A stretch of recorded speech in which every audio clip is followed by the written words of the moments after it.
Hello বন্ধুরা, good morning, welcome back to Moumita lifestyle. সবাই কেমন আছো? আশা করছি ভালো আছো, সুস্থ আছো। আমিও বেশ ভালো আছি, সুস্থ আছি। আই হোপ আজকের ব্লগটা তোমাদের অনেকটাই ভালো লাগতে চলেছে। তো চলো, সকাল সকাল ঘুম থেকে উঠে বাসি কাজ বাজ সমস্ত কিছু কমপ্লিট হয়ে গেছে। তো দেখো কি সুন্দর লাগছে আমাদের বিলটা, তাই না? আর এখন কটা বাজে বলো তো? পুরো সকাল 7টা বাজে। আর এখনও পর্যন্ত টানা রোদটা যেহেতু বেরোয়নি, সেই জন্য বাইরের দিকটা একটু হাঁটাচলা করাই যায়। চলে এসেছিল দুধ দিতে দুধওয়ালা, তো সেখান থেকে দুধ নিয়ে নিলাম। আর আমি তো প্রতিদিন 500 করেই দুধ নিয়ে নিই। তো সকাল সকাল চাটাও খাওয়া হয়ে গেছে। আর এখন চলে এসেছি সকালের জন্য টিফিন বানাতে।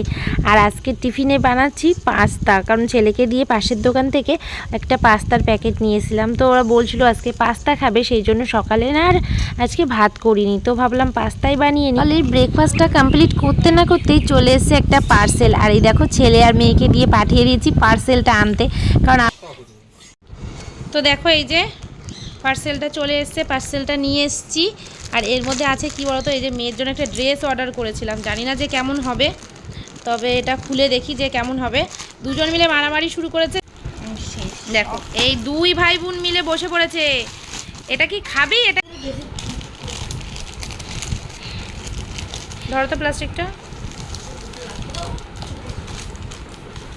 আমি জানতাম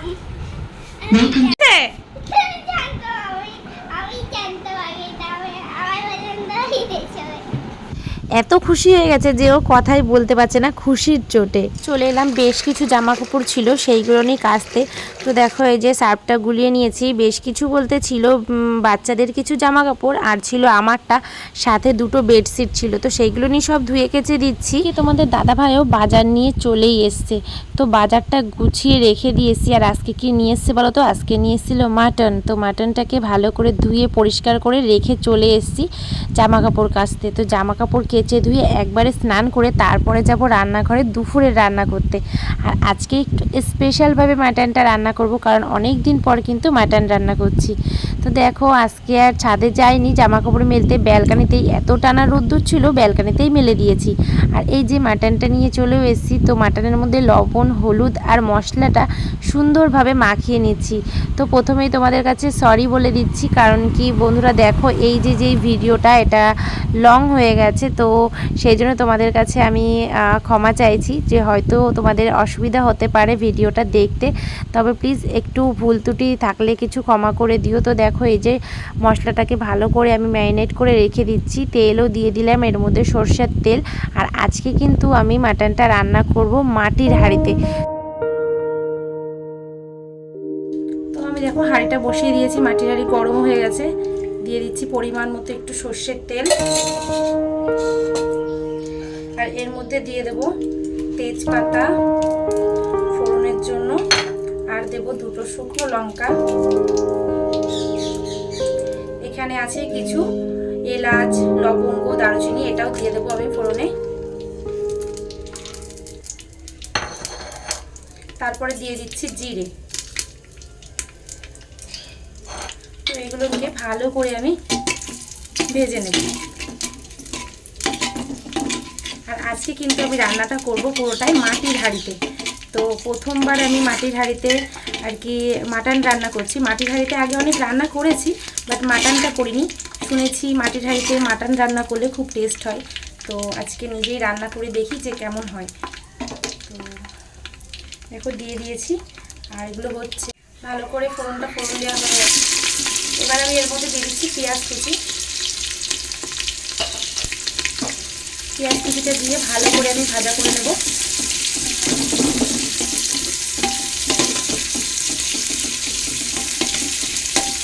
আর কে কে মাটন খেতে পছন্দ করো বলো? অনেক দিন পর আজকে আমি মাটন রান্না করছি, কারণ একটু কারণবশত মাটন রান্না করতাম না আমি আর কি, ভালো লাগতো না আমার। তো অনেক দিন পর আজকে মাটন রান্না করছি, জানি না যে কেমন হবে, তবে চলো দেখা যাক যে কেমন হয়। অনেক দিন পর রান্না করছি, তাও আবার মাটির হাঁড়িতে,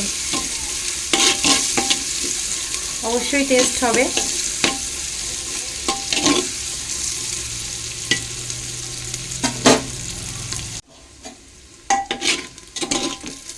তো পেঁয়াজটা মোটামুটি আমার ভাজা করা হয়ে গেছে। এবার এর মধ্যে আমি দিয়ে দেবো টমেটো।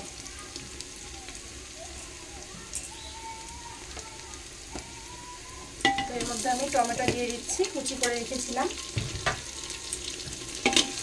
টমেটো কিছুটা দিয়েও ভালো করে আমি মিশিয়ে নেব। ভালো করে আমার কষিয়ে নেওয়া কিন্তু হয়ে গেছে। এর মধ্যে দিয়ে দেব মাটনটা। এবার এর মধ্যে আমি দিয়ে দেব।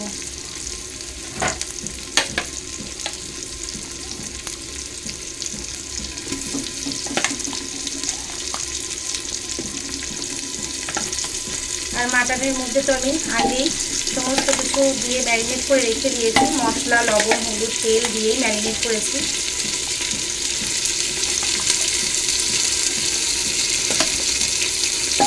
এর মধ্যে আরও একটা জিনিস আমি অ্যাড করব, জানি না সেটা তোমরা কে কে চেনো, যদি চিনে থাকো অবশ্যই কমেন্ট করবে।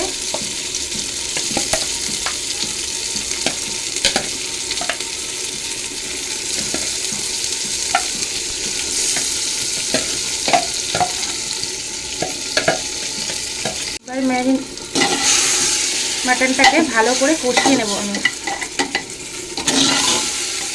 আজকে মাটির হাঁড়িতে রান্না করছি প্রথম, মনে তো হচ্ছে টেস্টি হবে।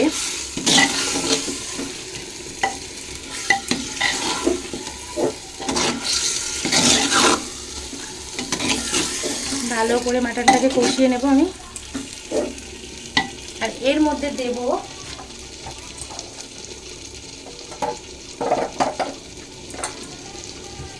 বলো তো এটা কি? আমি বলবো না, তোমরাই কমেন্ট করে জানাও এটা কি। তো এটা দিয়ে দিলাম আমি এর মধ্যে। আমি বেশিরভাগ চিকেন বা মাটনে কিন্তু এটা দিই। তো তোমরা কমেন্ট করে জানাও তোমরা কে কে খেয়েছো এটা, আর বলো এটা কি, এটার নাম কি আছে বলো। চলো মাটনটা ভালো করে কষিয়ে নিই। মাটনটা কষতে থাকুক, আমি একটু ঢেকে দিলাম। ঢাকা দিয়ে সুন্দর করে কষিয়ে নেব।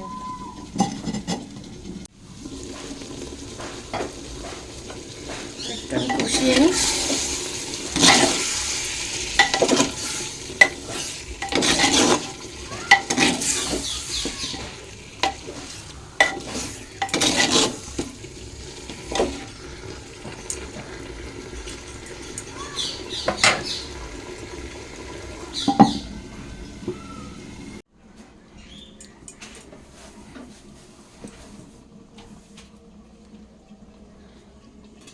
এই দেখো এদিকে করে নিয়েছি ভাত, আর এদিকে এখনো মাটনটা হচ্ছে। তো দেখতেই পাচ্ছ সুন্দর করে কিন্তু আমার হাঁড়ির মধ্যেই কষানো হয়ে গেছে। আর এখনও পর্যন্ত কিন্তু আমি কোনো রকম কোনো জল টল কিছু ব্যবহার করিনি, তবুও কিন্তু আমার সুন্দর করে কষানো হয়ে গেছে। আর আলুগুলো দিয়ে দিয়েছিলাম, এই দেখো আলুগুলোও সিদ্ধ হয়ে গেছে। আর মাটনটাও কিন্তু আমার প্রায় সিদ্ধ হয়ে গেছে। এই দেখো কেটে যাচ্ছে, তার মানে মাটনটাও আমার প্রায় সিদ্ধ হয়ে গেছে। তো ভালোই হয়েছে এটা, কিন্তু আমার আর কোনো প্রেশার কুকারে দেয়া লাগলো না, এখানেই হয়ে গেল হাঁড়ির মধ্যে। নামানোর সময় এতে একটু গরম মশলার গুঁড়ো দিয়ে আমি নামিয়ে নেব।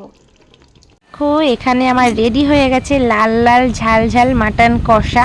আর তেমন কিছু রান্না করিনি, জাস্ট মাটন কষা আর ভাতই করেছি। তো দেখো সমস্ত কিছু রেডি করে নিয়ে আজকে চলে এসেছি একদম ব্যালকানিতে গরমা গরম খাওয়ার জন্য। আর আজকে ভাতটা রান্না করেছিলাম বাসমতি রাইসের যেই চালটা হয়, মানে বিরিয়ানির যেই চালটা, সেই চালটা দিয়েই ভাতটা রান্না করেছি। কারণ কি যেহেতু মাটন রয়েছে, মাটন দিয়ে এই রাইসটা মানে ভাতটা খেতে খুবই ভালো লাগবে। তো সেই জন্য, আর ছেলে তো বসে বসে অপেক্ষা করছে, ওর তো আর সহ্য হচ্ছে না যে আমি কখন ওকে খেতে দেবো। দিকে আমি সবার জন্য ভাতগুলো বেড়ে গুছিয়ে নিচ্ছিলাম। তোমাদের দাদাভাই গেছে স্নান করতে, ও স্নান করে আসবে, তারপরে একসাথে সবাই মিলে খেতে বসে পড়বো।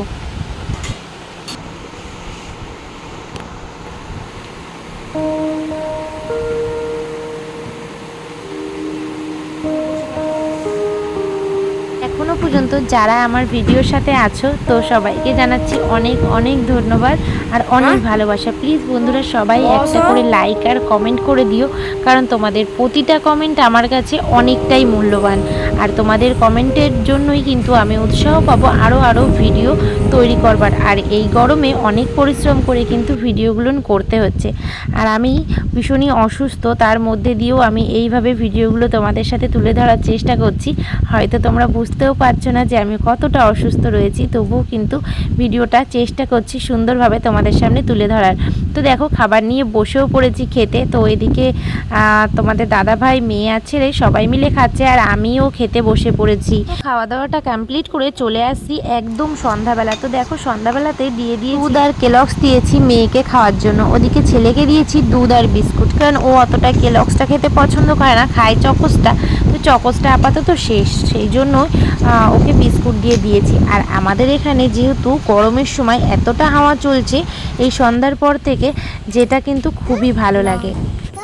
মেঘে ঢেকে যাচ্ছে চাঁদটা, পুরো চারিদিকে কালো অন্ধকার মেঘটা চাঁদটাকে পুরো ঢেকে দিচ্ছে, আবার সরে যাচ্ছে মেঘটা আস্তে আস্তে, আর চাঁদটা আলো হয়ে যাচ্ছে।